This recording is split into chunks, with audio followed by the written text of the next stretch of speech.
Buen día, buenos días.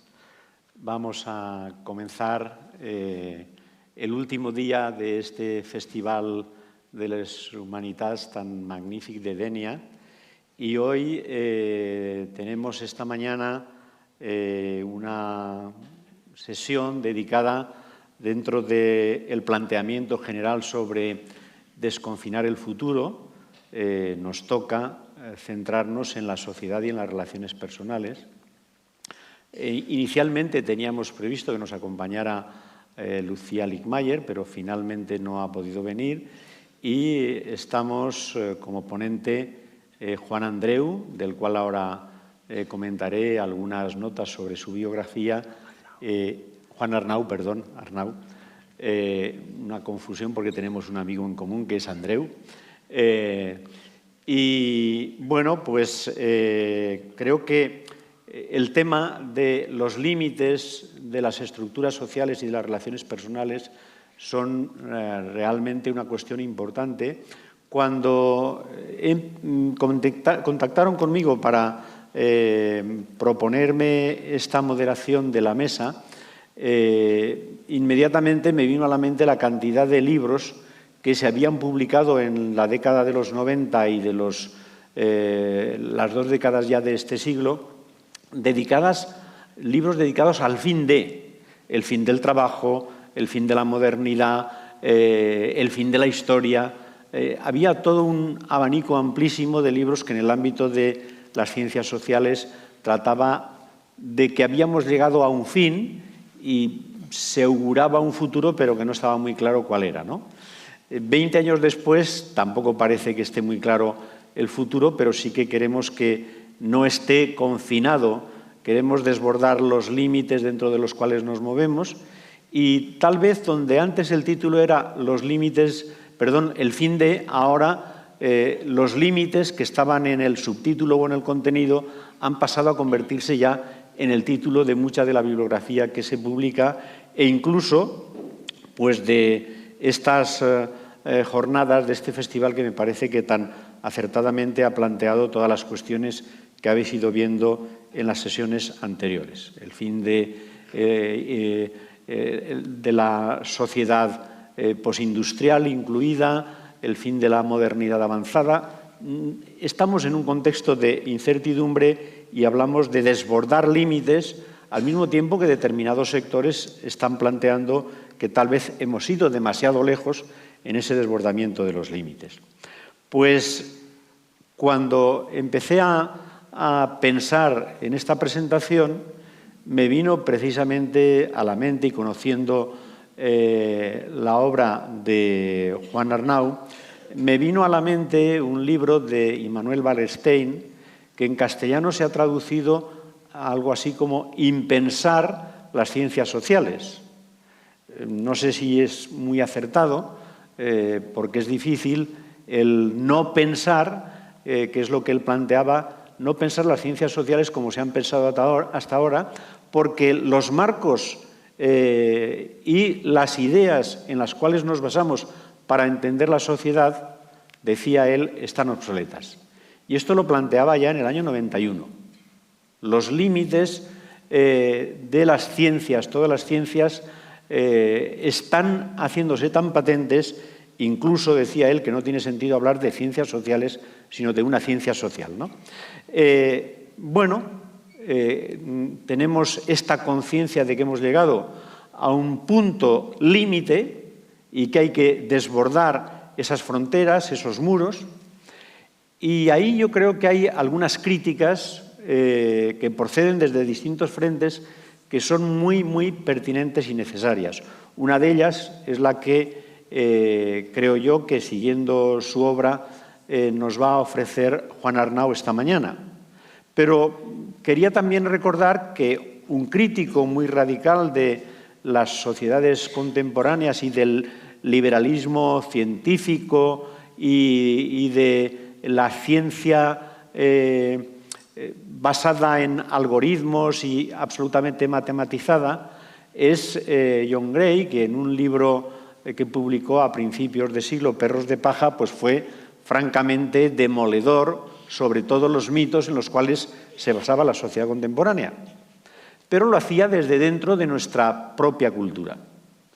¿Qué es lo que tenemos de nuevo esta mañana con nosotros aquí? Pues que por la trayectoria de Juan Arnau, como vamos a ver, él lo puede hacer desde una cultura muy alejada de la nuestra, como es la cultura budista.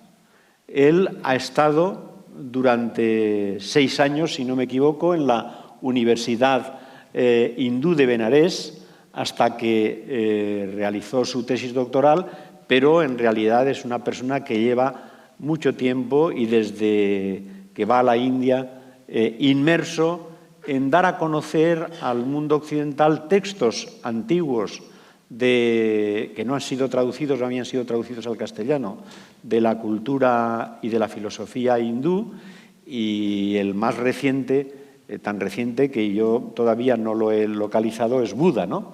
Buda, que está en Galaxia Gutenberg, e imagino que se podrá encontrar ya rápidamente en las librerías. Lo han traído. Está ya ahí fuera, perfecto. Bueno, pues esta es la mirada, la perspectiva tan importante que creo que nos aporta esta mañana Juan Andreu. Ver los límites, los confines, las fronteras de nuestra cultura, de nuestra sociedad, desde la cultura budista. Pero no solamente, porque en su trayectoria él comenzó estudiando física en la Universidad de Valencia, es astrofísico y, bueno, pues eso hace de él que tenga una cualidad que muy pocos filósofos tienen, ¿no? Uno de los astrofísicos más importantes a nivel mundial, Wilczek, premio Nobel en el año 2004, dice que un filósofo que no entienda la física cuántica es como alguien que pretende nadar con las manos atadas a la espalda. Yo creo que tiene muchísima razón. Pues en el caso de Juan, por su trayectoria inicial, él es astrofísico y en sus libros ha incorporado, para tratar de comprender la sociedad contemporánea, la física cuántica, y ahora nos hablará de ello. Pero también sigue otra tradición filosófica que va desde Plotino, pasando por Berkeley, hasta la sociología de la ciencia que hace Bruno Latour. O sea que no solamente tenemos a alguien que tiene una atalaya desde la cual puede ver el mundo occidental, que es completamente diferente a la nuestra, sino que se ha dedicado y se dedica constantemente también a profundizar en determinadas tradiciones de la filosofía occidental que no han sido abordadas o no han tenido seguramente la presencia que deberían tener. En este marco, y sin extenderme ya más en este preámbulo, pues vamos a tratar a lo largo de su exposición, y si es necesario también en un diálogo entre él y yo, en una serie de temáticas. La primera que a él le ha ocupado de una manera importante, la primera para lo que vamos a hablar ahora, es la cuestión de en qué medida la ciencia se ha convertido en un mito. La ciencia como mito de las sociedades contemporáneas, la ciencia y la tecnología, ¿no? En segundo lugar, cómo se ha impuesto una visión también de la ciencia en la que el mecanicismo y la matematización de todo se tiene que explicar con números matemáticos. A veces, aunque las matemáticas sean, como dice un libro bastante conocido, un arma de destrucción masiva, bueno, pues las matemáticas se convierten en la herramienta mediante la cual se organiza nuestra vida y se trata de explicar todo, ¿no? En tercer lugar, como ya he apuntado, la física cuántica. ¿Qué implicaciones tiene la física cuántica para entender también las ciencias sociales, para entender la mente, para entender la conciencia, para entender a la persona? Y en cuarto y quinto lugar, precisamente, aterrizaremos en la mente. Por un lado, en lo que él llama la mente extendida, con un concepto que también pertenece a a las ciencias actuales, la realidad extendida. Y, en segundo lugar, si mente y conciencia son exactamente lo mismo. Sabemos que este es un debate que entre los neurocientíficos tiene una presencia importantísima. Bueno, pues en tradiciones filosóficas ajenas a la nuestra también tiene ya unas raíces históricas muy largas. Juan, encantado de tenerte con nosotros. Él es valenciano, pero ha pasado mucho tiempo en Estados Unidos, mucho tiempo, como ya habéis oído, en la India y, en consecuencia, tiene esta mirada muy enriquecida, muy extendida, también cabría decir, que seguramente muchos de nosotros pues, no tenemos. Gracias por estar con nosotros y tienes la palabra.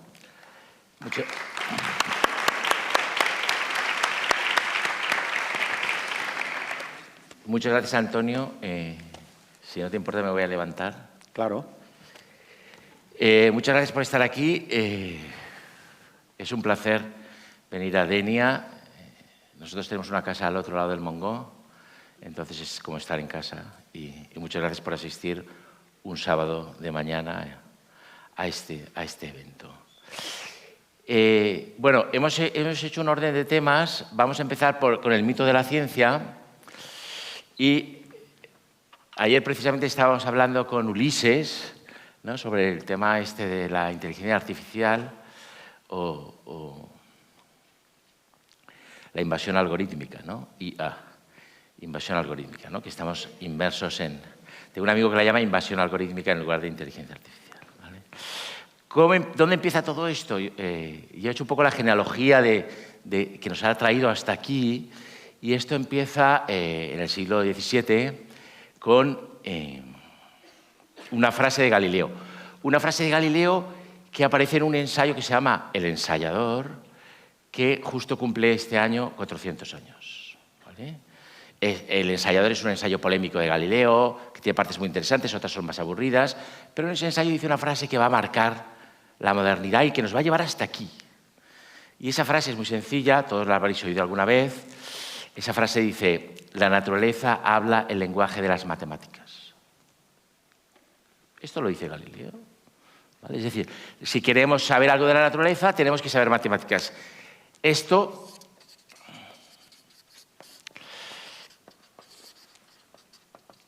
¿vale? Esto ya, en cierto sentido, lo había anticipado Platón, que recordáis que en la academia había un letrero que decía, bueno, si no sabes geometría, aquí no puedes entrar.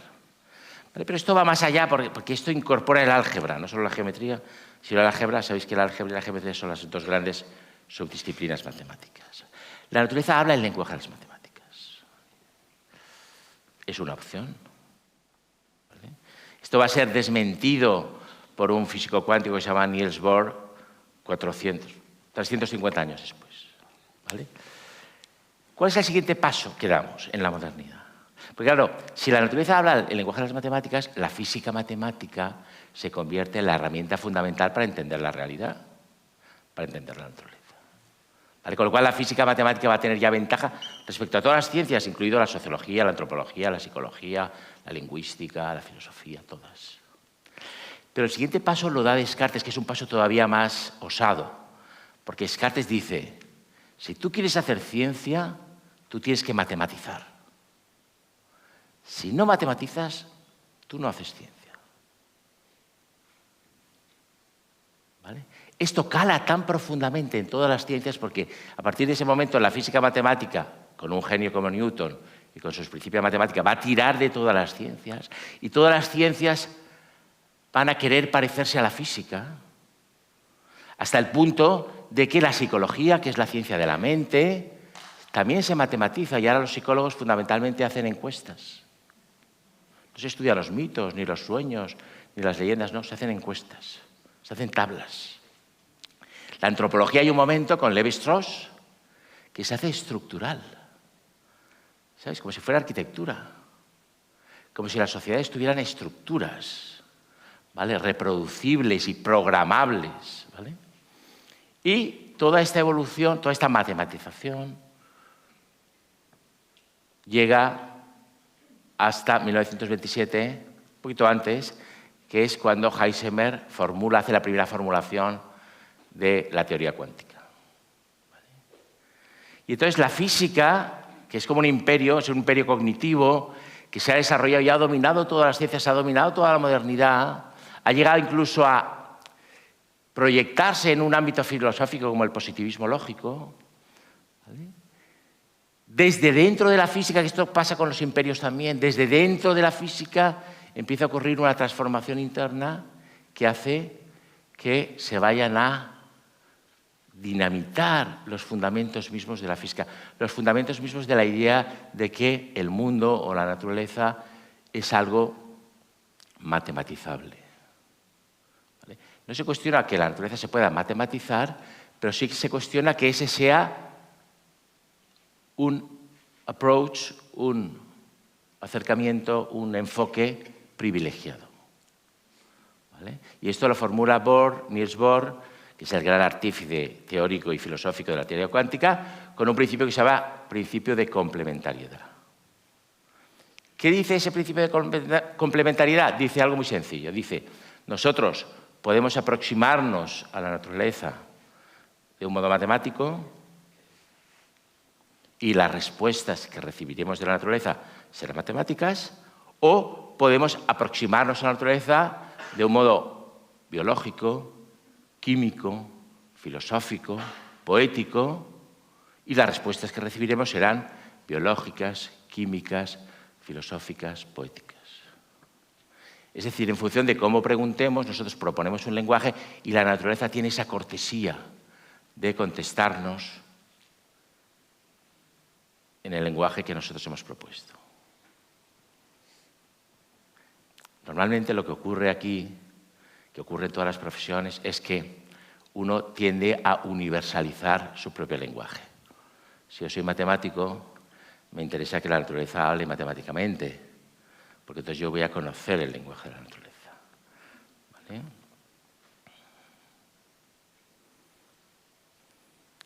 Hoy día creemos que la invasión algorítmica tiene la verdad. Y tiene la verdad porque maneja una gran cantidad de datos. Hoy creemos que los datos son la verdad. De hecho, siempre habréis oído a los políticos decir, no, yo no vengo aquí a especular ni a hacer filosofía, yo traigo datos. ¿Vale? Esto lo habéis oído seguro, algún político. Yo traigo datos. El dato. Vivimos en la era del culto al dato. ¿De dónde procede un dato?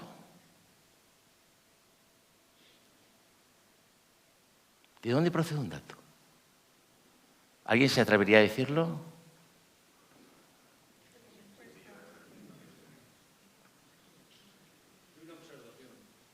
¿Pero cómo se hace una observación? ¿Con un...? No, eso es ya filosofía, la realidad objetiva, eso no sabemos lo que es. Algo mucho más aterrizado. ¿De dónde procede un dato? Por ejemplo, aquí en esta sala hay una presión atmosférica. ¿Cómo podemos saber el dato de la presión atmosférica de esta sala? ¿Por él? Por el instrumento. Necesitamos un instrumento. En este caso, un barómetro. Necesitamos un instrumento. El dato es hijo de un instrumento de medida. Esto es, curiosamente, uno de los problemas fundamentales filosóficos de la teoría cuántica. El problema de la medida. Porque la teoría cuántica nos va a decir, cuando tú mides, tú ya estás interviniendo en el sistema. Tú ya estás modificando incluso la evolución ulterior del sistema. ¿Vale? Me he acordado cuando ha dicho Antonio lo de que hay que comprender la teoría cuántica, ¿no? Para hacer filosofía, ¿no? Feynman decía, Richard Feynman, que era un físico muy famoso, decía, si la entiendes, es que no la entiendes. Es como el taoísmo. ¿Vale? El taoísmo dice lo mismo. Si hablas del Tao es que no sabes lo que es el Tao.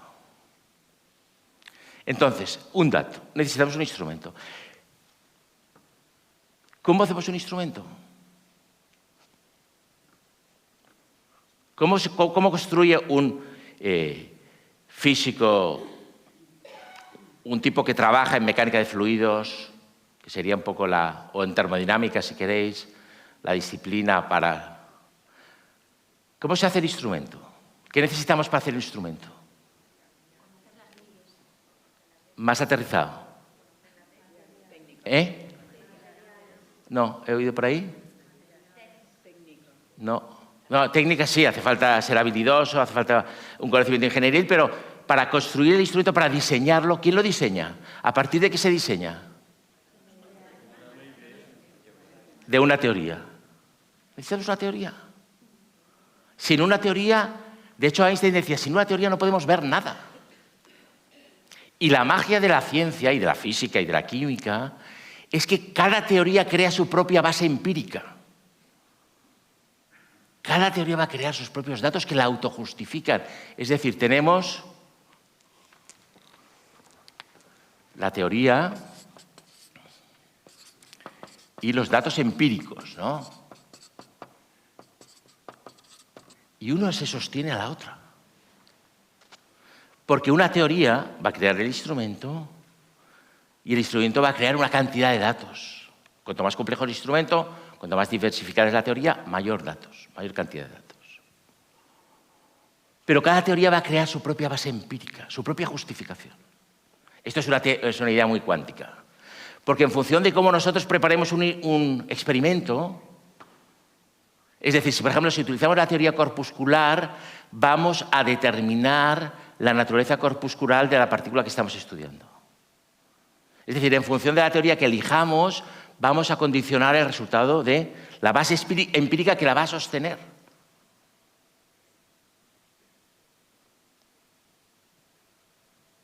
Esto hubo un debate fascinante. En 1927 se decidió el éxito o el fracaso. No me quiero despistar con esto de la teoría, tengo que volver, ¿vale? Pero voy a hacer un inciso. En 1927, en Solvay, el congreso más importante de física que se celebra en el siglo XX, se reúnen todos los grandes físicos del mundo, 120, y ahí se va a decidir el destino de la teoría cuántica. La teoría cuántica tiene tres grandes valedores. Uno es el capo, es Niels Bohr, y son dos jóvenes brillantes. Werner Heisenberg, que es un joven boy scout, inteligente, que le gusta ir al monte, sanote, y Wolfgang Pauli, que es un tipo que frecuenta las tabernas, los burdeles, la noche en Viena, llega siempre tarde a clase. Los dos son genios, pero no tienen nada que ver uno con el otro. Esos tres, Bohr, Heisenberg y Pauli, son los que van a defender la teoría en ese congreso.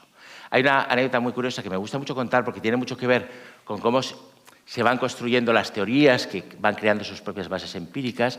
Y es que Heisenberg entra en un seminario graduado, que es un seminario de doctorado, con un profesor que se llama Sommerfeld, y no sabe física, no ha estudiado física.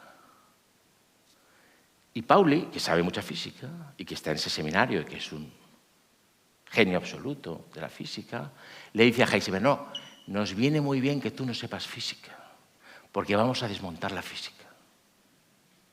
Desde dentro. ¿Vale? Todo conocimiento, cuando se refina mucho, se autodestruye. De hecho, solo podemos conocer lo falso. Esta es una idea de Popper y es una idea india también. Es una idea del Vedanta Advaita. Solo podemos conocer lo falso. De hecho, de error en error vamos avanzando.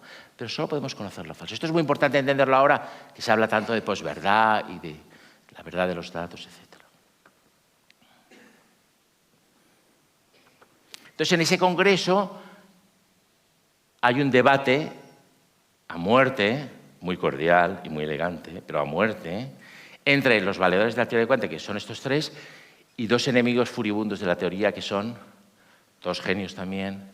Uno es Albert Einstein y el otro es Erwin Schrödinger, que curiosamente ha hecho la formulación ondulatoria de la teoría, que es una formulación mucho más elegante, y los que hemos trabajado con las ecuaciones cuánticas es una forma mucho más fácil de trabajar. ¿Vale? Para los que no dominan mucho el álgebra es mucho más fácil. ¿Vale? Hay una teoría matricial, que es la de Heisenberg, que es tortuosa, y una teoría suave y que fluye como el Tao, que es la de Heisenberg, la de Schrödinger. Y entonces hay un debate. Hay mucha controversia porque Einstein tiene su influencia sobre los científicos. Bohr tiene la suya menor. ¿Vale? Y en la sesión final se quedan Einstein y Bohr, digamos, hacen una especie de partido de tenis. Ya, argumento, argumento. Entonces ellos trabajan con Gedankenexperiments, se llaman, experimentos de pensamiento. Es decir, que ellos hacen experimentos, pero son experimentos teóricos. Son experimentos irrealizables. Por ejemplo, un ascensor asciende a la velocidad de la luz y dentro tenemos un campo magnético con un electrón. Eso no se puede llevar a la práctica, no se puede llevar al laboratorio, pero sí que se puede plantear. Se llama experimentos, yo los llamo experimentos imaginativos. Y se quedan Einstein y Bohr. Y en el último debate, Einstein parece que ha ganado la partida, que es una partida de ajedrez mental, insisto, mental, y Bohr dice, bueno, mañana cerramos el congreso, déjame la noche para meditar lo que has dicho y mañana cerramos. Y Bohr encuentra esa noche, en sueños, encuentra la solución a la réplica del experimento que ha planteado Einstein. ¿Vale? Esto está documentado y está incluso los detalles de ese experimento mental.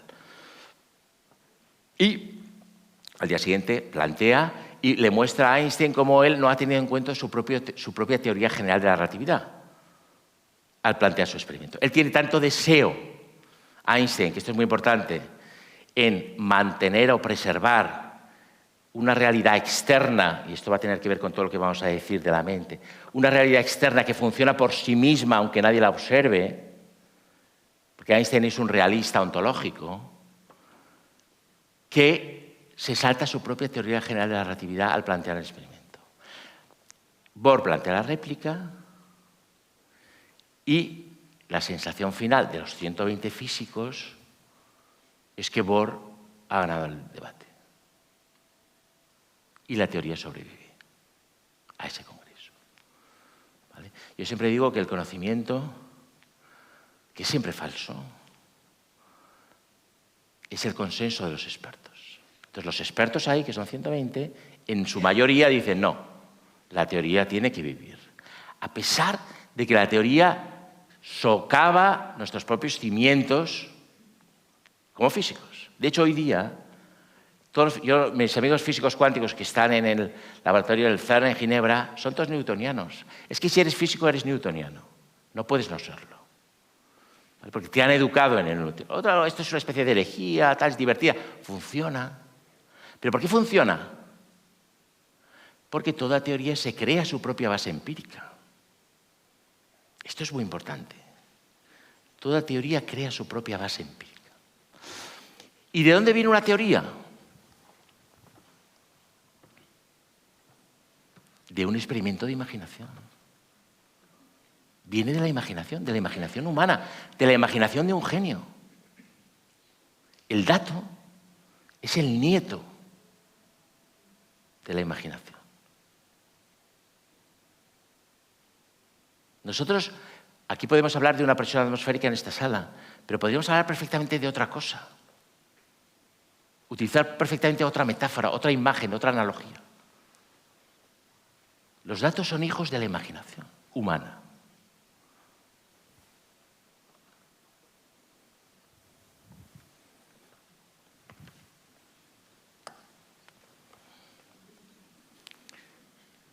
¿Cuál es el mito de la ciencia? El mito mecanicista, que nos ha dado mucho rédito. Hemos llegado hasta aquí. Hemos dominado el mundo. Lo vamos a dominar todavía más. Ese mito de la ciencia tiene como 3 patas. Una es esa idea misma de la ciencia. ¿Vale? Los historiadores de la ciencia lo sabemos, y esto lo ha mostrado muy bien Bruno Latour y sobre todo la escuela sociológica escocesa de Edimburgo, de historiadores de la ciencia. La ciencia no es una, la ciencia, si la realidad es poliédrica, si nos podemos aproximar de muchas maneras químicamente, biológicamente. Las ciencias son muchas las disciplinas científicas. La ciencia no es una. Cuando dice la ciencia demuestra, no. Hay un equipo de investigación ruso que trabaja en física de materiales que ha mostrado una relación entre esta variable y esta otra. No han demostrado nada. De hecho, lo han ido creando. Bruno Latour decía una frase que yo cito mucho: la ciencia no descubre nada. La ciencia no levanta el puchero y ve qué hay dentro del puchero. La ciencia cocina el puchero, lo crea. La ciencia está constantemente creando realidades, precisamente por eso, porque crea teorías que, a su vez, crean su propia base empírica. Entonces puede ir por un jardín de senderos que se bifurcan. La ciencia no es una, la ciencia son muchas. Y no solo no están de acuerdo entre ellas, hay un pacto de caballeros que, en principio, un físico no va a atacar a un biólogo o a un químico, cada uno tiene su ámbito de acción, o su corral, como queráis llamarlo. Pero son muchas. Tampoco hay un método científico. ¿Vale? Esto lo explicó muy bien Feyerabend. Todoterreno y universal, no. La ciencia es tan creativa que el científico de vanguardia inventa sus propios métodos y transgrede constantemente los métodos heredados. Si tiene genio, si es un burócrata, no. Si es un burócrata, utilizará los métodos que le enseñó su profesor, su maestro. ¿Vale? Hay una anécdota muy graciosa cuando Heisenberg hace la primera formulación de la teoría cuántica del átomo de hidrógeno, que es el átomo más simple de todos. Va a Bohr y le dice, oye, tal, fantástico, tal, formidable, tal. Y entonces Heisenberg le dice a Bohr, no, pero hay un pequeño problema. Y Bohr le dice, bueno, ¿cuál es? Y dice, que no se cumple el principio de conservación de la energía. Si Bohr hubiera sido un físico mediocre, hubiera dicho, no, anatema, no, esto es una ley sagrada. Pero Bohr, que es un otro genio, dice, no pasa nada. Quizá aquí en este ámbito pequeñito no se cumpla. Es la apertura de pensamiento. No pasa nada. No, me estoy cargando el principio fundamental de la física, que es la conservación de la energía. ¿Vale? Esa es la primera idea, la ciencia una. Fijaros que es una santa católica y apostólica. Es lo mismo que decíamos de la Iglesia. Una. No es una, son muchas. Y luchan entre ellas por financiación, por prestigio, Están siempre en plena, sobre todo por el dinero. Ahora Bruselas da mucho dinero a proyectos de investigación, pues los grupos de investigación luchan por ese dinero. Y tienen que ser persuasivos, tienen que convencer, tienen que tener cierta retórica. ¿Vale? Santa. La ciencia es buena, en general es buena, pero puede no serlo. Israel está ganando la guerra. ¿Por qué? Porque tiene mejor ciencia. ¿No? Que Palestina, que Líbano, que Irán. Llegan los misiles de Irán y bum, bum, bum, bum, bum, desaparecen. Santa, puede ser santa, pero puede no serlo. La ciencia tiene siempre su lado oscuro. Siempre hay, y esto está en la literatura, el villano que contrata al gran científico a través del cual va a dominar el mundo, ¿no? Católica, universal. No exactamente. Católica significa universal. No exactamente, ¿por qué? Porque nosotros nos hemos criado en el paradigma mecanicista fundado por Galileo, Newton y Descartes.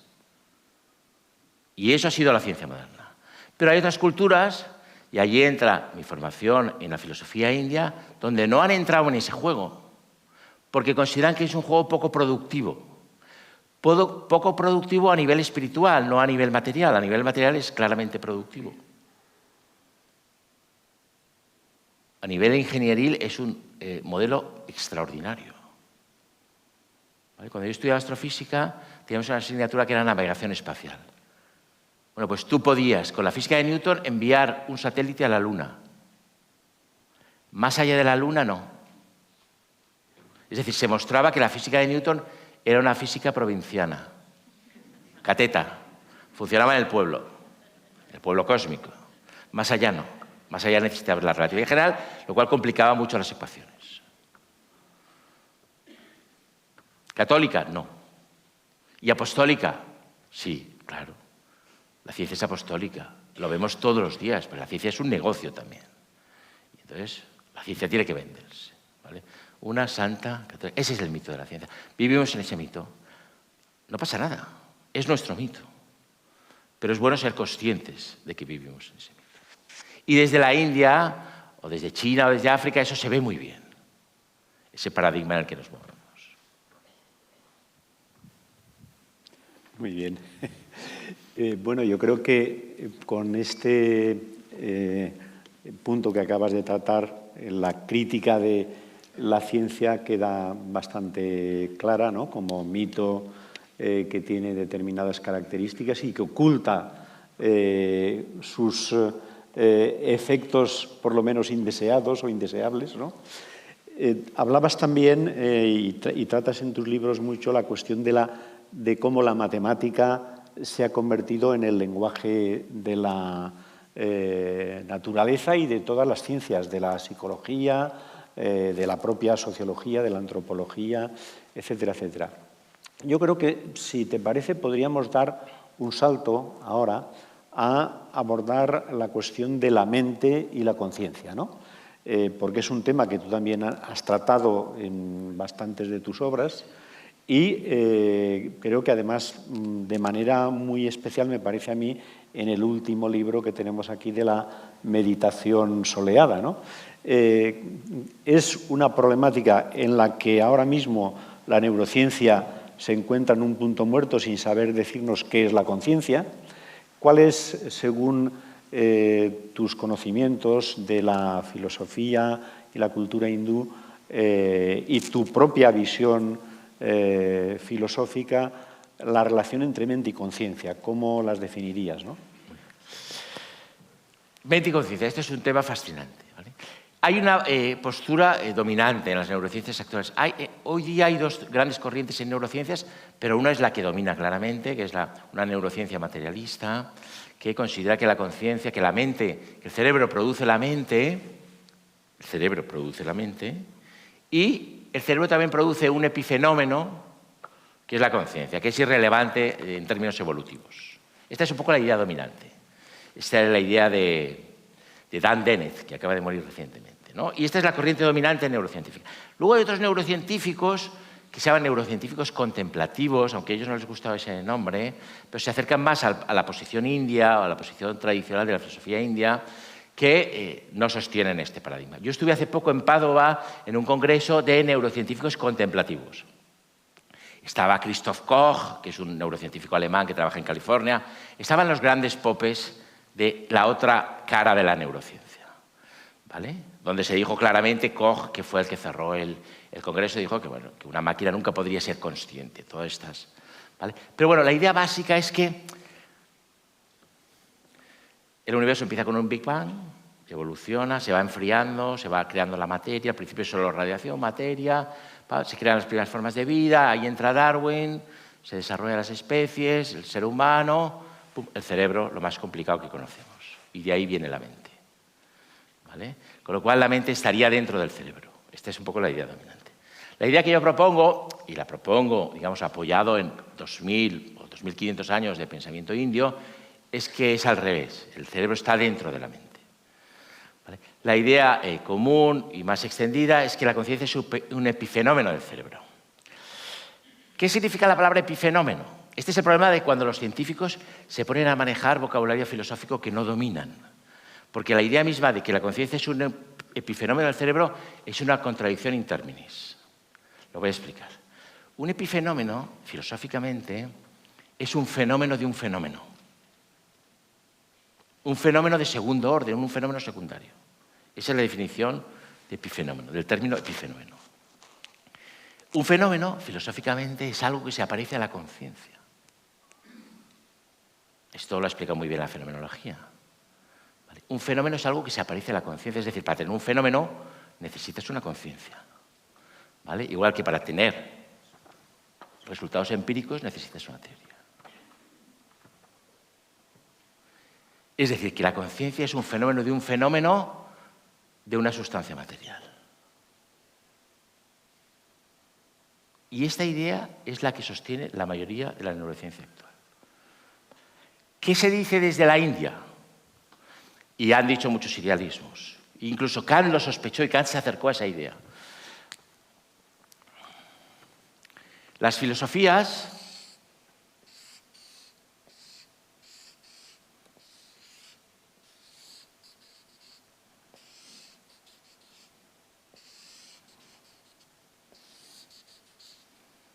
este es un sujeto, un individuo. Este es un diagrama un poco yógico, ¿no? Porque aquí están los los chakras. Pero bueno, no vamos a entrar ahí. Pero me gusta hacer este tipo de sujeto. ¿Vale? Y esto es un objeto cualquiera. Vamos a poner un árbol. ¿Vale? Las filosofías de todas las épocas tienen dos grandes, digamos, equipos, dos grandes facciones. Unos son los materialistas, que centran su filosofía en el objeto. Y otros son los idealistas, que centran la filosofía en el sujeto. Esos son los dos grandes equipos.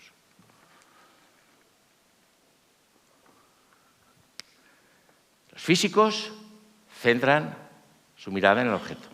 Son materialistas. Pero los cuánticos de repente empiezan a centrar su mirada en el sujeto. Se vuelven idealistas.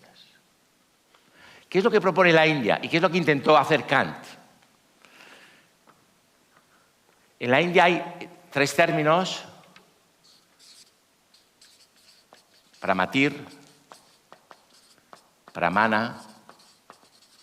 Esto es la lógica hindú, se llama Nyaya, es una escuela de lógica, una lógica muy consolidada y muy desarrollada, y prameya.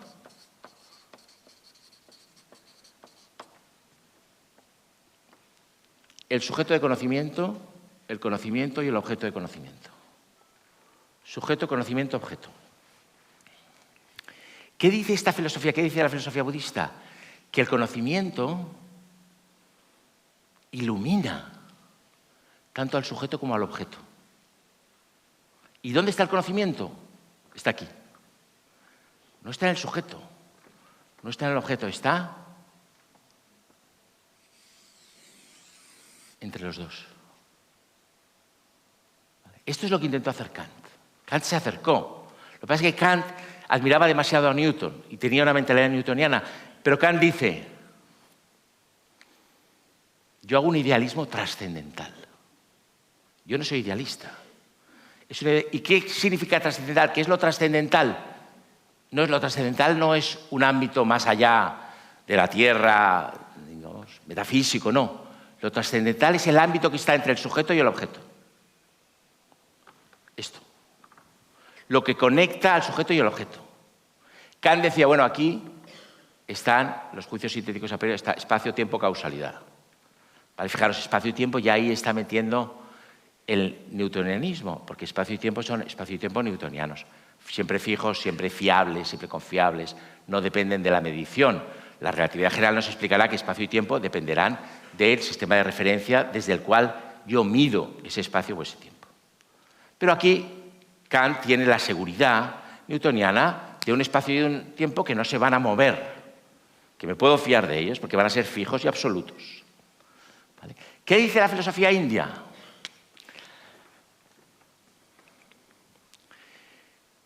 La lógica del Nyaya dice, aquí,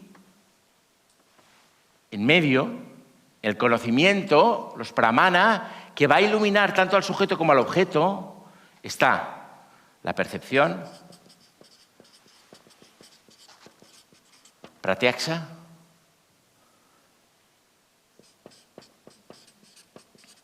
la inferencia, anumana, la inferencia, lógica, la comparación, upamana,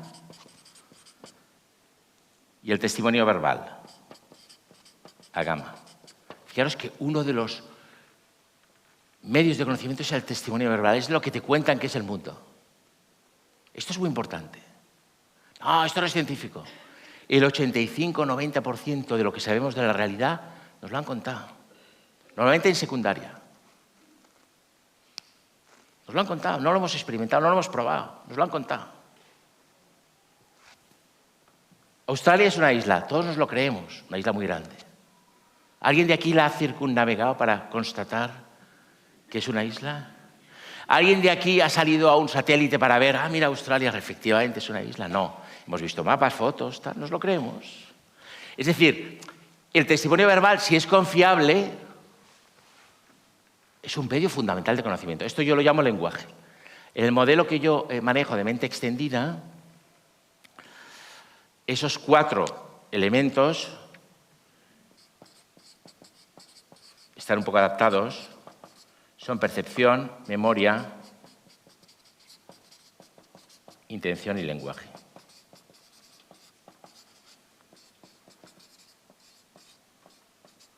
¿Vale? Pero la percepción, la memoria, la intención y el lenguaje iluminan al sujeto que somos y al objeto que vemos. Es decir, gracias a la percepción yo me percibo, yo ahora percibo mi mano, oigo mi voz. No me puedo ver, pero si voy a un espejo me puedo ver.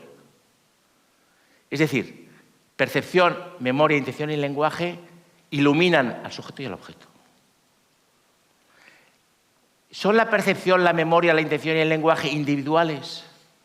¿Pertenecen al individuo? No. Pertenecen a la mente del mundo. Porque si este modelo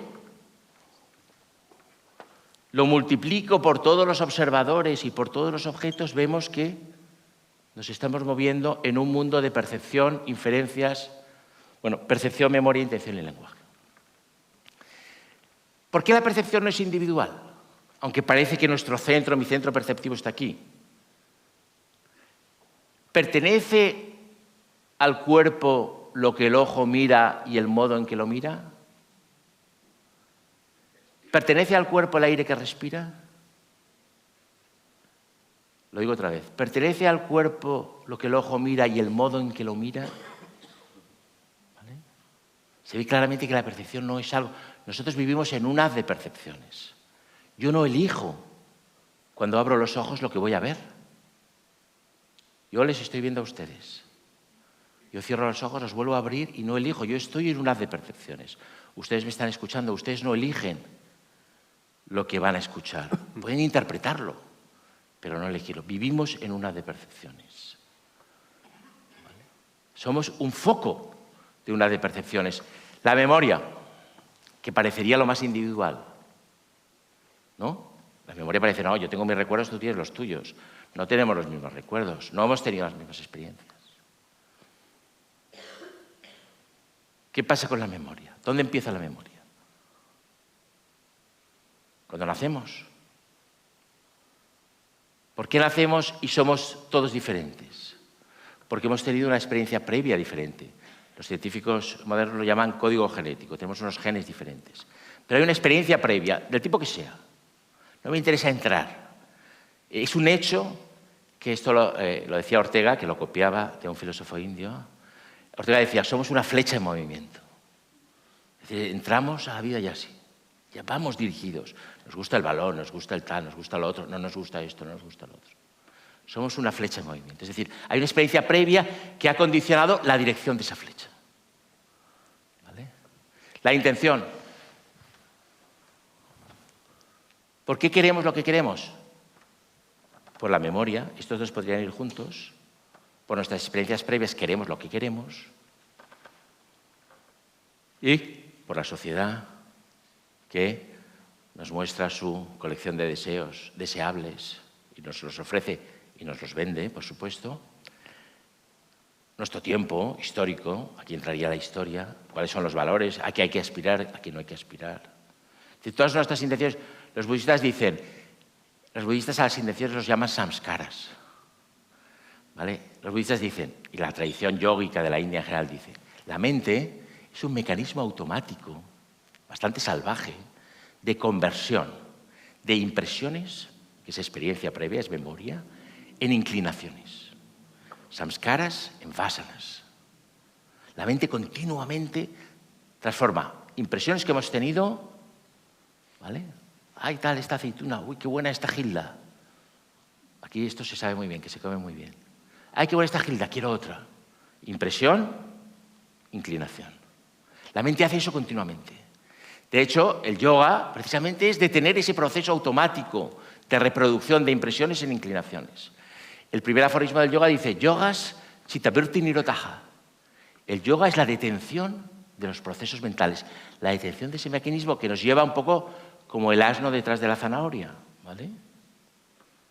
La libertad precisamente es salirse de ese mecanismo. ¿Vale? Los budistas dicen, venimos al mundo con 3 maletas. 3 maletas de samskaras. Unas, ellos dicen, las kármicas, que es como el bebé viene al mundo, ¿vale? Con sus inclinaciones. Hay bebés que les gusta la pelota, hay bebés que no les gusta la pelota. Es así. Cualquiera que haya sido padre o madre lo sabéis. Hay bebé que le pones una pelota y va por la pelota. Hay bebé que es indiferente a la pelota. Eso viene de antes. Luego están las inclinaciones que generan nuestra experiencia vital. Viajo. Me gusta viajar. No me gusta viajar. Vale. ¿Tengo cualquier tipo de experiencia? Elijo entre esta experiencia y la otra. Y luego están las experiencias que nos impone nuestro tiempo, la sociedad, el entorno social. Ellos dicen, las últimas son las más fáciles de erradicar. Por eso ellos rompen con la sociedad y se van al bosque. Las segundas son ya más difíciles y las terceras son casi imposibles, porque somos muy antiguos, ¿vale? Y hemos venido con esas inclinaciones y es muy difícil desactivarlas, ¿vale? Y el lenguaje. El lenguaje es claramente lo más colectivo que hay. Sloterdijk tiene un libro que se llama Venir al mundo, venir al lenguaje. Nosotros venimos a un lenguaje y ese lenguaje tiene una historia, tiene una ética, tiene unos códigos de comportamiento. El lenguaje ya tiene una forma, hay una forma de pensar. Yo viví 6 años en la Universidad de Michigan y entonces ahí te obligan a pensar en inglés. Y la sociedad inglesa tiene unos valores fundamentales, la sociedad norteamericana tiene 2 valores fundamentales que yo detesto. Uno es el voluntarismo, que yo creo que reseca el alma, y otro es el puritanismo. Es decir, el mundo anglosajón es voluntarista y puritanista. Por eso están mal de la cabeza, en general. ¿Vale? Entonces, si tú escribes en una lengua voluntarista y puritana, tú suenas voluntarista y puritano. Entonces yo dije, yo tengo que huir de aquí, yo soy escritor, tengo que estar en un ámbito español o castellano, que es la lengua en la que escribo. Cada lengua, esto Heidegger lo sabía muy bien, que era un mago del alemán, cada lengua tiene sus vericuetos y sus caminos donde fluye el discurso y sitios donde no se puede entrar. Esto lo vio muy bien Ortega en un artículo que se llama Miseria y esplendor de la traducción. Miseria, esplendor no estoy tan seguro, pero es algo positivo de la traducción. Venimos al mundo y venimos al lenguaje y heredamos toda una serie de valores. Aquí en Denia hay una serie de valores. Y hay el lenguaje local de Denia, que seguro que hay palabras locales que solo se entienden aquí, pues tienen que ver con la historia de Denia, con sus costumbres, con su modo de vida, etc. Entonces, ¿qué ocurre? Que todos estos factores, y este es el empirismo radical que yo propongo en este librito que se llama La meditación soleada, que va a salir ahora, todos estos factores hacen al individuo y hacen al objeto.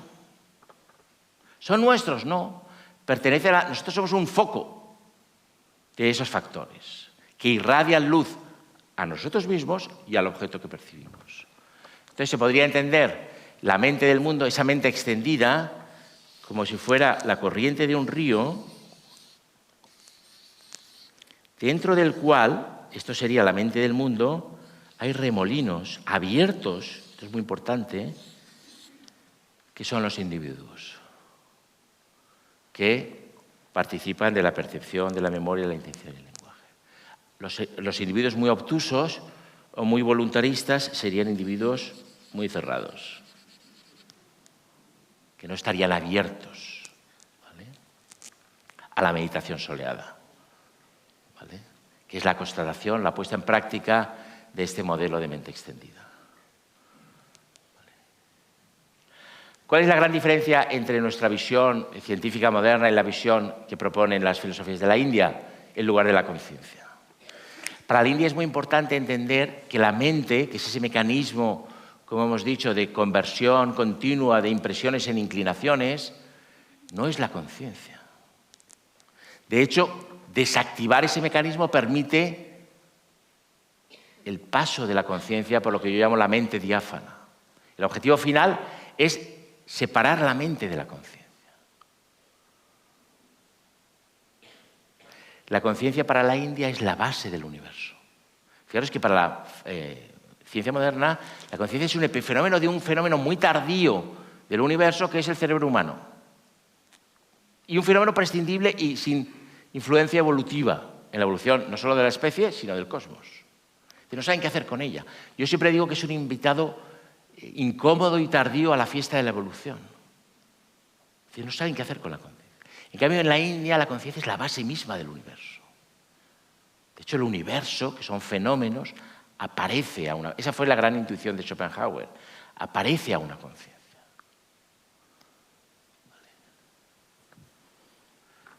Muy bien. Bueno, pero justamente yo creo que dejas la exposición en un punto importante para aterrizar, no en Inglaterra con su voluntarismo y puritanismo, sino en España o en la Comunidad Valenciana. Porque podríamos decir que un mito de las ciencias sociales es el de la individualización y el individuo, ¿no? Y justamente ahí, cuando estabas tratando de explicar la mente extendida, pues han aparecido los individuos. ¿Cómo ve la cultura y la filosofía hindú el principio primero del libre albedrío, la libertad absoluta? Tú has trabajado en el libro La invención de la libertad, un concepto que es muy importante en todas las sociedades y especialmente en nuestra sociedad, la libertad, ¿no? El debate de la libertad de expresión, la libertad de manifestar la individualidad más íntima. ¿Cómo ve la filosofía india la relación individuo-sociedad, relaciones personales? Claro, esto es un tema un poco delicado, porque puede llevar a escándalo. Para la India, en general, para el pensamiento de la India en general, esto no se puede generalizar porque hay muchas Indias, hay muchas escuelas. En la India está todo. Borges decía, la India ya lo ha pensado todo, pero nosotros tenemos que seguir nuestro camino. En la India hay materialistas, escépticos, hay de todo. Pero hay una idea, digamos, dominante, sobre todo en el Vedanta Advaita, según la cual para la India lo más importante es la libertad. El objetivo de la vida es la libertad. Y la libertad tiene mucho que ver con ese deshacerse de esa inercia mental de reproducción continua de impresiones en inclinaciones. La búsqueda del conocimiento en la India es la búsqueda de la libertad. Pero la libertad no tiene nada que ver con la libertad de voto, la libertad de expresión, los valores de la libertad democráticos. Para la India esas cuestiones son nimias. Para nosotros son muy importantes. Pero la India considera que uno tiene que liberarse. Y la mejor forma de mejorar el mundo, esto es una idea también taoísta, el mundo no se puede mejorar. Pero la única forma de acercar al mundo a una mayor armonía es uno mismo mejorarse y uno mismo desactivar ese mecanismo ciego de deseos, que es el individuo, ¿no? Digamos que para la India el individuo occidental serían individuos cerrados en su propia individualidad, porque nosotros hemos cultivado esa individualidad como cultura y como civilización. Aquí puedo citar también a Borges. Borges decía, yo no quiero ser Borges por toda la eternidad. Esa sería la peor pesadilla. Y nosotros hemos creado una religión donde los seres, los individuos se conservan en el paraíso por toda la eternidad. Esto, bien mirado, es un disparate. Esto lo decía Heráclito, somos un mecanismo continuo de transformación. Cambiamos a cada minuto. Conservaros cuando... Bueno, ¿cuál se conserva? El paraíso, ¿cuál se conserva? ¿Antonio de 20 años? ¿Antonio bebé? ¿Antonio de 50? Pero nosotros hemos creído tanto en el individuo y el individuo ha sido un motor, porque el individuo esto también es muy americano. El individuo es el motor del mercado. Es decir, tienes un individuo y luego tú vas a generar en él un montón de deseos y de ambiciones y de aspiraciones. En la India siempre se dice que hay dos yoes. Está el ego, que todos conocemos, y estamos familiarizados con el nuestro y lo queremos mucho, a veces demasiado, pero detrás de ese ego hay otro yo, que ellos llaman Atman.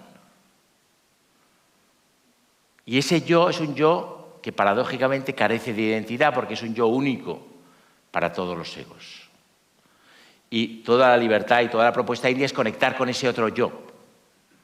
Atman, que paradójicamente es el mismo para todos. Y está oscurecido por el ego. El ego no deja sentirlo, no deja verlo, no deja experimentarlo. Y vivimos encerrados en el ego, y nos morimos encerrados en el ego, y morimos con angustia porque no nos queremos desprender de ese ego que hemos ido creando toda la vida. Le hemos cogido cariño. Este ego no se puede echar a perder. Este ego no se puede echar a perder, o sea, toda la vida trabajando para él. Y ahora, ¿vale? Esa es la propuesta. Entonces, claro, todo el tema de las libertades, la libertad de expresión, ¿no? Libertades políticas. La India tiene su propia teoría política. Hay un tratado que es curioso porque en las asignaturas de política y historia política no se estudia. Hay un tratado fascinante que se llama el Arthashastra de Kautilya, frente al cual el Príncipe de Maquiavelo es un cuento de niños. Porque en ese tratado te explican con todo tipo de detalles cómo elaborar venenos para matar a tu rey, etc. Es un tratado impresionante. ¿Vale? Pero bueno, la idea fundamental es todos cultivamos nuestro ego, nuestro individuo. Es una cuestión civilizacional porque viene de muy atrás. En la India en general el individuo no tiene mucha relevancia. Su familia sanguínea es el individuo, digamos, el equivalente del individuo europeo en la India sería la familia sanguínea y el equivalente de nuestra familia sería la casta. Pero la casta es un tema para otra conferencia. ¿Vale? Porque la casta no es lo que parece, pero eso sería muy largo de explicar. ¿Vale? Pero bueno, ellos están un poco alejados de esta. Ahora la India tiene la paradoja de que se sabe imperio, se sabe que va a dominar el mundo. Yo he ido recientemente, invitado por el gobierno indio, a sesiones de trabajo porque ellos quieren que los expertos occidentales demos nuestra opinión sobre el modelo que están creando, que es un disparate. Bueno, esto se está grabando, ¿no? Sí. Bueno, está muy sesgado, ¿vale? Está muy sesgado porque hay una atracción fabulosa. Hay un templo que han hecho ahora en Delhi que se llama Narayan, que es como el Vaticano hindú. Y entonces han hecho una especie de recorrido por la historia de la India. Entonces te suben en una góndola y vas por un riachuelo y vas viendo pues, los Vedas, las Upanishads, el Buda. Y han suprimido completamente toda la herencia, que es muy importante, islámica en la India. O sea, la India tiene los mogoles, tiene Akbar, tiene el sultanato de Delhi. Vas a Delhi, Delhi es una ciudad musulmana. Y todo esto lo han suprimido, ¿no? O sea que...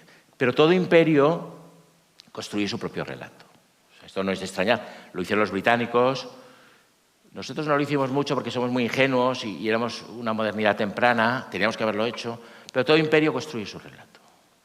Y ahora ellos están construyendo ese. Entonces tienen esa paradoja de un mundo capitalista donde se prima el individuo y la individualidad y TikTok y yo me exhibo, yo soy un individuo y yo soy famoso y tal, con todo este legado antiguo. Entonces ellos están ahí. Tienen un poco de caos, es normal. Sí. Bueno, yo seguiría haciéndote preguntas. Por ejemplo, como tú has introducido muy bien, hay muchas Indias.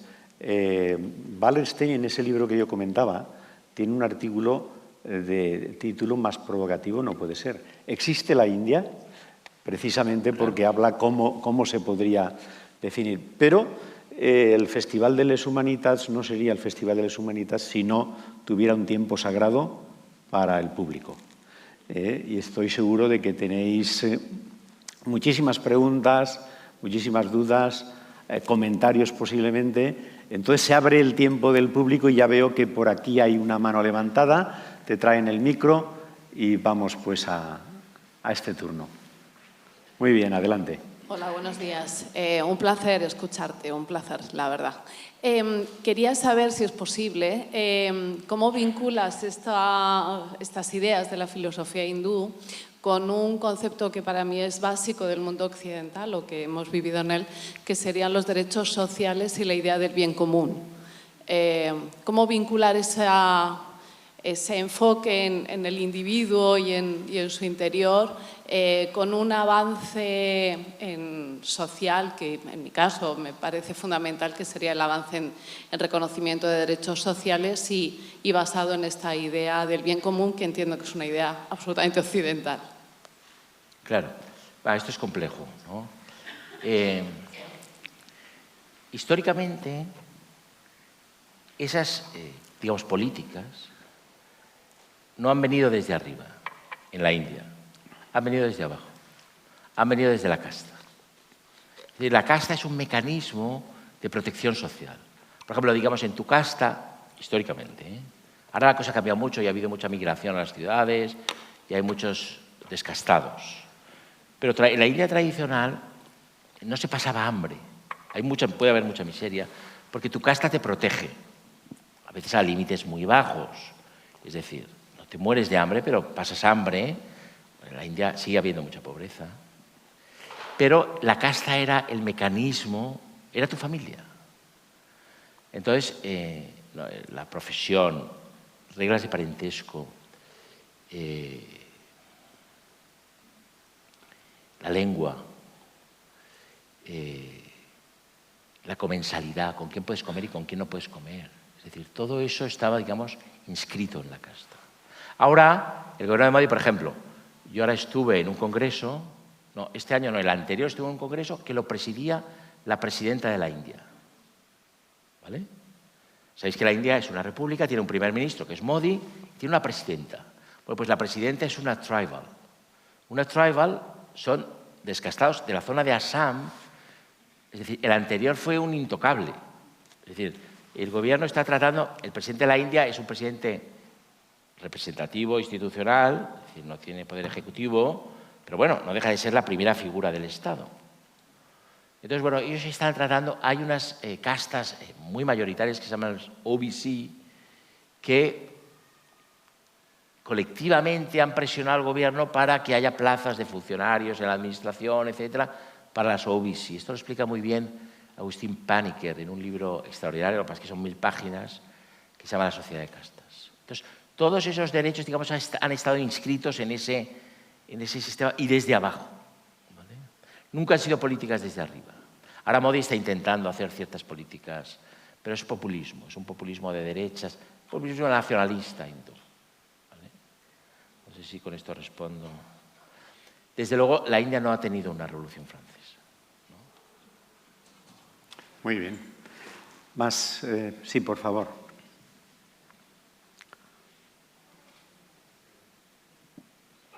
Buenos días, muchas gracias por su exposición. Yo tenía dos preguntas, la primera de la primera parte, digamos, más o menos, y la segunda de la última.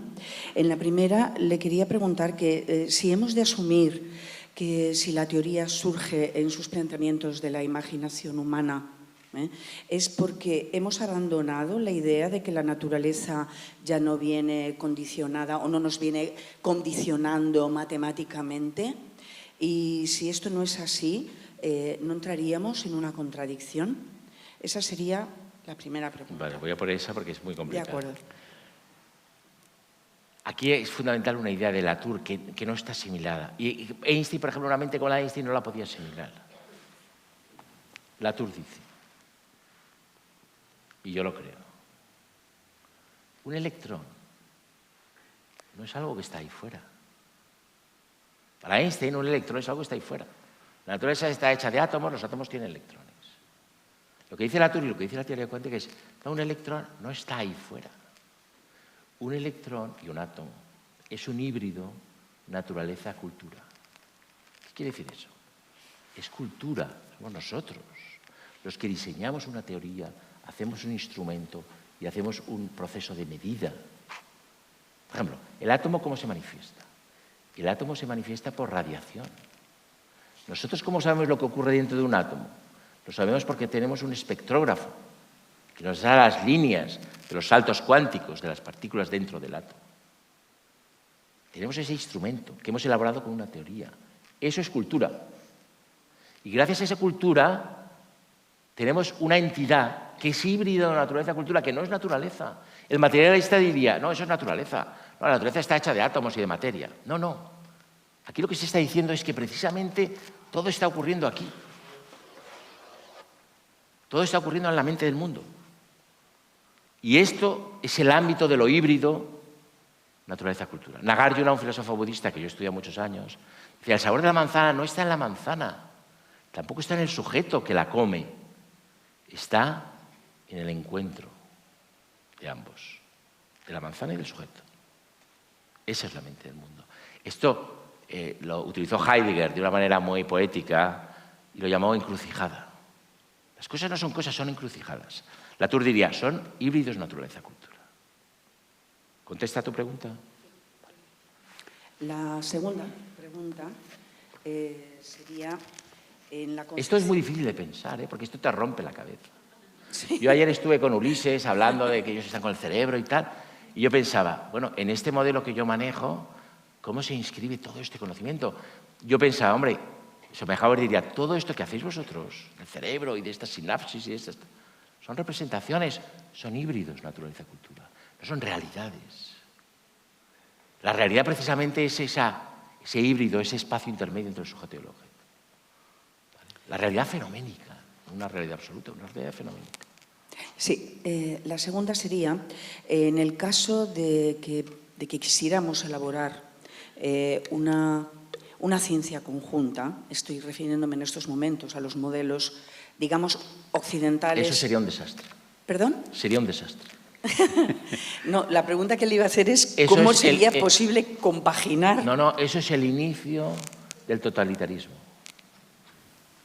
Precisamente tenemos una pluralidad epistemológica, epistémica, de múltiples ciencias. Por eso el mito de la ciencia es falso. Está muy bien que haya muchas ciencias. Y está muy bien que no estén de acuerdo entre ellas. Si lográramos una única ciencia, ¿qué habría? Pasaría lo mismo que si lográramos una única lengua. ¿Vale? Goethe decía, aquel que no conoce una lengua extranjera no conoce la suya propia. Si todos habláramos en inglés, todos asumiríamos implícitamente los valores de la cultura anglosajona. Sería un desastre. Y yo tengo una alma de antropólogo. Yo amo la diversidad. ¿Vale? Amo la diversidad. Y si este mundo es esencialmente diverso. Pero si hay alguna fuerza política, intelectual, que intenta la uniformización del pensamiento, que esto lo decía, aquí era muy contundente Hannah Arendt, la uniformización del pensamiento, que es lo que está haciendo Internet. Y la cultura de la cancelación. Esto es terrible. Y esto es puro puritanismo. Y esto acabaría con nuestra civilización. Yo, como soy optimista, no pasa nada, volvería a surgir la vida. Pero esto es un camino que no debemos tomar. No iba tanto por la línea de la uniformización, que estoy totalmente de acuerdo con lo que dice, sino por el llegar a acuerdos. O sea, tendríamos que implementar acuerdos para poder... digamos, para poder traspasar las informaciones de unas elaboraciones científicas con otras, ¿no? ¿Cómo sería posible eso? Esa sería más exactamente la pregunta. Gracias. Claro, pero esas informaciones son elementos imaginativos. Yo escribí un artículo para El País que se llamaba Contra la información.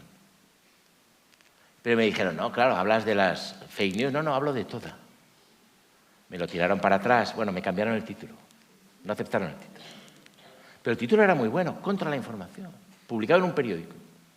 La información es un producto imaginativo. Entonces, ¿qué pasa? Que si tratamos de unificar, son imaginaciones. La imaginación católica no se puede imponer a la imaginación budista ni al revés. Está bien que haya gente en el universo de la imaginación. Y lo mismo se podría decir con la imaginación química, y la imaginación cuántica, y la imaginación electromagnética y termodinámica, y la imaginación sociológica. ¿Vale? No hay ninguna necesidad. Pero queremos certezas. Yo siempre digo, la objetividad es el consenso de los expertos. Queremos certezas. Ahora con la pandemia se vio. Todo el mundo quería certezas. A ver, ¿qué dicen los expertos? Los expertos pueden votar y quedar 5-6. Y uno haber tenido una colitis y no haber podido ir a votar. Y hubiera cambiado la cosa. ¿Vale? Esto los sociólogos lo saben muy bien. Hay hay un libro canónico que es La imaginación sociológica, al cual le hacemos caso porque dentro de los sociólogos también hay muchas imaginaciones. Entonces, debería haberse titulado en plural, ¿no? es irremediable que haya pluralidad de puntos de vista. A ver, más intervenciones. Vamos justitos de tiempo. Bueno, rápidamente quiero comentar, a la salida de una película sobre la vida y las costumbres, la forma de tratar en India, un profesor mío salió y dijo, es que hay dos culturas, la cultura vegetal, que es la India, como has dicho tú, lo del yoga, es la detención del pensamiento, de la imaginación, y la cultura animal, que es correr, o sea, velocidad. Dentro de eso es una manera de simplificar las dos culturas contrapuestas, la animal, del movimiento, y la vegetal, como dice Alejandro Casona, que los árboles mueren de pie. Las personas morimos corriendo y en accidentes. Pero lo que quería preguntar es que, además del método, la teoría, las hipótesis y los datos, el método creo que es importante. Y yo, que he trabajado en una empresa industrial fabricando coches, una de las cosas que me llamó la atención era una frase que dice: quien solamente tiene una herramienta en la caja de trabajar, si solamente tienes un martillo, no solamente ves todos los problemas en forma de clavo, sino que además el método que utilizas para resolver los problemas es los golpes, las guerras, los... Claro. Sí, efectivamente. Un poco la idea general es que hay una pluralidad de métodos. Es decir, la ciencia es tan creativa, esto lo explicó muy bien Feyerabend. La ciencia, el científico de vanguardia es un artista. Entonces no se sujeta a nada, inventa continuamente y co-crea híbridos naturaleza con cultura continuamente. El bosón de Higgs es una genialidad de Higgs y es un híbrido de naturaleza-cultura con un método como muy flexible, ¿no? Esto es muy importante. Esto del método científico está bien para las escuelitas o para enseñar en secundaria, pero a nivel historia de la ciencia o a nivel de investigación de historia de la ciencia es una ingenuidad. Lo saben, los grandes científicos lo saben. Están creando continuamente, ¿no? Y de hecho los científicos más vanguardistas, aunque sean de ciencias muy duras, como la física o como la neurociencia, son muy creativos. Muy creativos. Pero, a mi entender, ellos piensan que están tocando realidad. Y yo creo que ellos están creando realidad. Creando realidades, algunas de las cuales nos van a generar muchos problemas, porque los problemas que vamos a enfrentar como civilización en el futuro están asociados a la creación científica. Ya ha ocurrido y va a volver a ocurrir.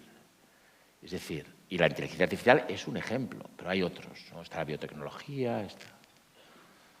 Es decir, estamos creando no un monstruo, pero una entidad que nos va a generar problemas, como especie. Esto es muy importante. Hemos de cerrar aquí porque nos estamos pasando ya del tiempo. Lo siento, seguro que se ha generado, porque veo manos por ahí, un torrente de preguntas, que es también lo que pretendíamos. Tenéis un abanico amplio de libros en los cuales Juan Arnau ha tratado estos temas y otros, y podéis acudir a ellos. Cerraré diciendo que él comentaba Somos Movimiento. Fijaros el diseño de Denia Festival de les Humanitats. El diseño es Denia en movimiento, ¿no? O sea que estamos justamente en esta línea cultural. Y el público, entre vuestras preguntas y aportaciones, habéis planteado una cuestión que seguirá también presente. ¿Y qué pasa con los derechos sociales en todo el mundo? No solo en nuestro mundo, sino en la India. ¿En qué medida Occidente pues, también puede aportar esta problemática a otras culturas y otros universos de los derechos de las personas y de los individuos, más allá de las familias, las castas, los grupos en los cuales su cultura les encierra? Muchísimas gracias a todas y todos. Muchas gracias, Juan, por este tiempo que has compartido con nosotros.